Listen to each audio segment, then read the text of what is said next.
Matthew, Saudi Arabia, dear to your heart, because you've been spending a bit of time there and have really put it on the map when it comes to Virtuoso. Tell me a little bit about how you see Saudi Arabia and how Virtuoso sees Saudi Arabia.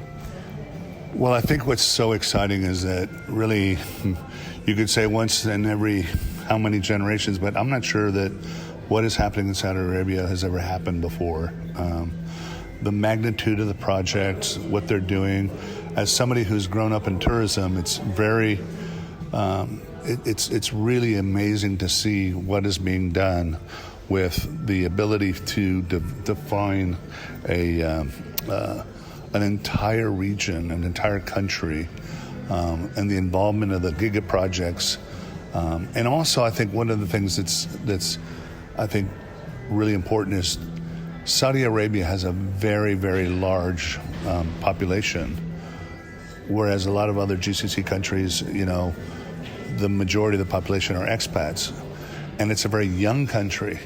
So it's really fabulous to see how travel and tourism is being used as a fundamental part of transforming an economy, and because of their resources, the ability to, quite frankly, lead and test the very things that we need to make tourism more sustainable and more powerful in the future.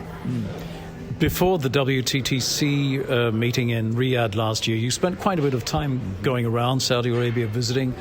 What were your impressions then, and what really impressed you the most about Saudi Arabia? Well, I think one of the things that was, well, first of all, I went to Alula, and I think everybody now wants to go to Alula. It's quite a remarkable place, and then just how impressive the projects were, but more importantly, it's the interactions I had with the young Saudis. So the conversations I had with the young Saudis was very, very gratifying. Their warmth, their excitement to see us there, their wanting to share. In Jeddah, we had our guide was the first female guide in all of Saudi Arabia, and having her show us the old city in Jeddah was amazing. So that interaction, that's for me, travel has always been about the people and that human connection. The other thing I came away from, I actually asked the minister, I asked a number of people, Fahd, the head of Visit Saudi Tourism. I had a meeting with a young woman who's actually from Jeddah, who said, the West, I'm not sure really gets what's really going on here. And I said, well, what do you mean by that? A lot of you think that my country is modernizing. She said, if I showed you a picture of my grandmother in 1975 in Jeddah, you would think she would have been the Arabian Grace Kelly. And then what happened? The Islamic Revolution, our royal family basically did a deal with the clerics. Social life was handed over. We're the custodians of Mecca. And it was done to preserve the integrity of the kingdom. Now what's happening is, as we are coming back and we're doing these projects, what I say is this is not the modernization of my country, it's the restoration of my country. And when I shared this, the minister, I actually said, is this something that when I tell the story around the world, what do you think about it? He says, well, the Crown Prince talks about it all the time. So I think that whenever I share that story, it was one of the most impactful stories for me, because it kind of changes your perspective. This isn't like, this is a restoration of a path, and why I think there's so much excitement. Saudi Arabia was present this year at the Travel Week, and of course that's made an impact on the members of Virtuoso. What kind of feedback have you had since then from some of the members or those that maybe have been there? How is it evolving when it comes to the Virtuoso members? Well, we have a lot of members. Our advisors and our network is very similar to the client base. You have early adopters, people that like to be there.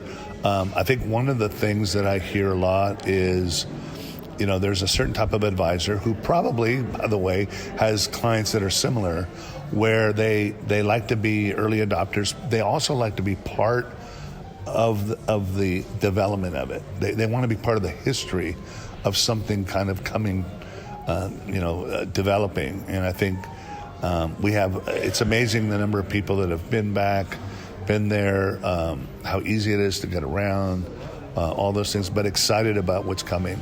So, there's different levels of understanding and focus, but the consistency of the messaging, the evolution of the projects, it's really, I was just in London meeting with some of our London-based members, and one of our members said, he goes, literally just in the last 2 months, the number of people that want to get to Alula and get to Saudi is incredible.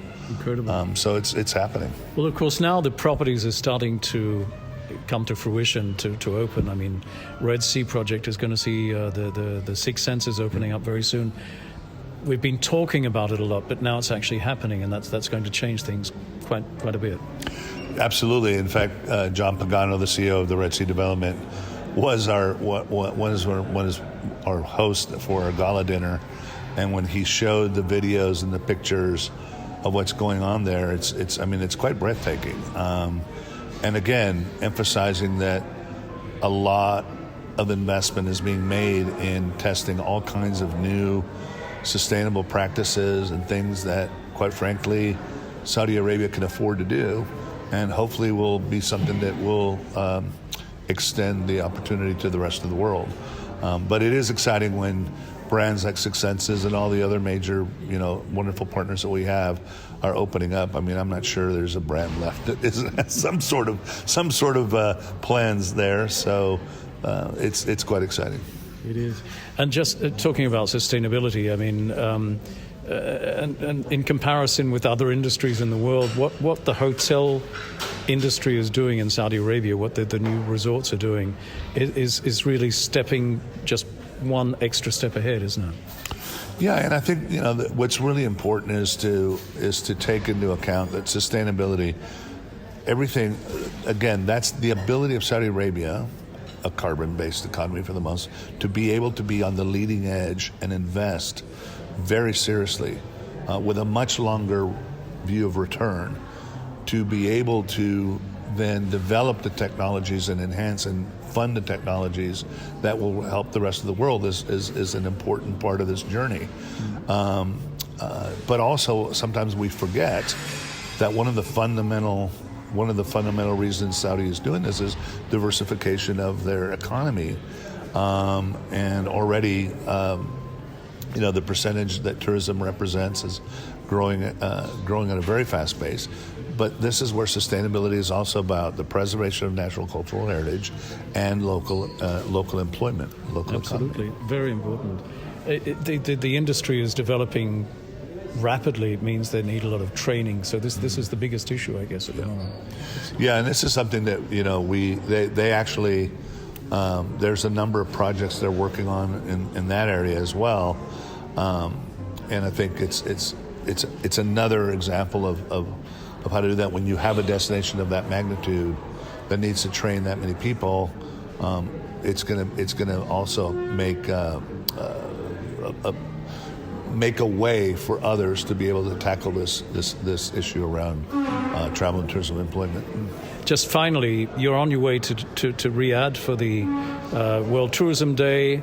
It's interesting to see how, again, WTTC, UNWTO, because of course you're on the board of WTTC, are working more and more together. What will your involvement be in this conference in Riyadh? Well, it's World Tourism Day. We have a gala dinner, and then I'm on a panel the next day on seamless travel and some of the barriers and what we need to do around that.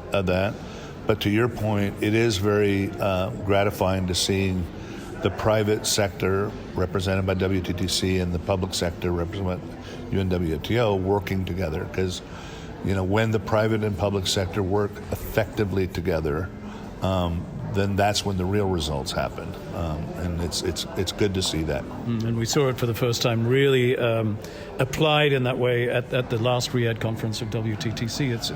We didn't see it so much before then at all. That's correct, and So, and I obviously, I think what also happened is, I think that the disaster that was COVID was able to at least make the impact of travel better known to those that were maybe a little bit more reticent to fully understand the effects of what happens when you shut down global travel. Matthew, thanks very much.